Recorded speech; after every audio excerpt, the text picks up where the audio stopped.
If you're a renter who would like to get into homeownership, yet fear how you'd be able to afford one with today's interest rates, then trust this video was made for you. And if you are not a renter but know of one, please feel free to share this video. Okay, let's allow math to help provide the truth in the buy versus rent opportunity. So a real world example of a home you're looking to buy that's listed for $400,000. So a $400,000 purchase price with a mortgage or loan amount of $360,000 and an interest rate of 6.5%. But I will make this home purchase example as ugly as possible, as I realize due to my profession, you may think I have a bias interest over renting. So let's make this as ugly as possible for a home buyer. Let's say that if you bought a home today at 6.5% and say you never ever refinance, and on top of that, ensure we put all the negative home buying into it. Let's say you stay in the home for 9 years. Given that that's kind of the average length right now of people stay in their homes. So let's include property tax costs as well as estimated repairs as well.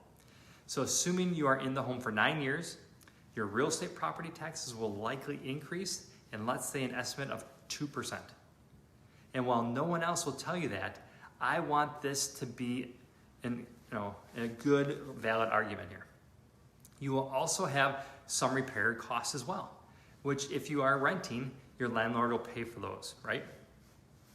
So let's go with about $2,000 a year for repair costs. And don't forget, you also have to pay an agent when you sell your home, which is around 6% commission.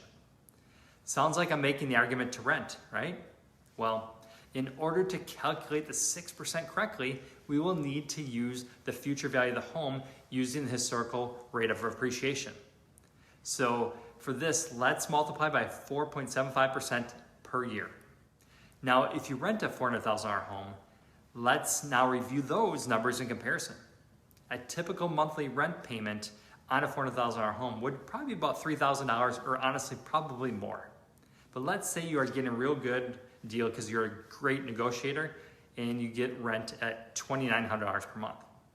And while historically rents increase about 5% a year, again, in the spirit of keeping this conservative, let's say you negotiated to a cap of 4% a year.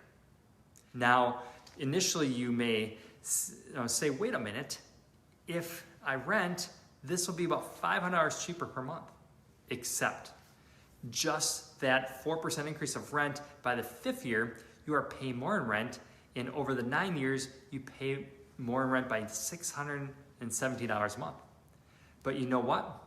Most people don't know is that you're gonna pay more in rent from the very first year. How is that? Well, because part of your payment is principal, and principal is your own money. You see, it's a forced savings plan.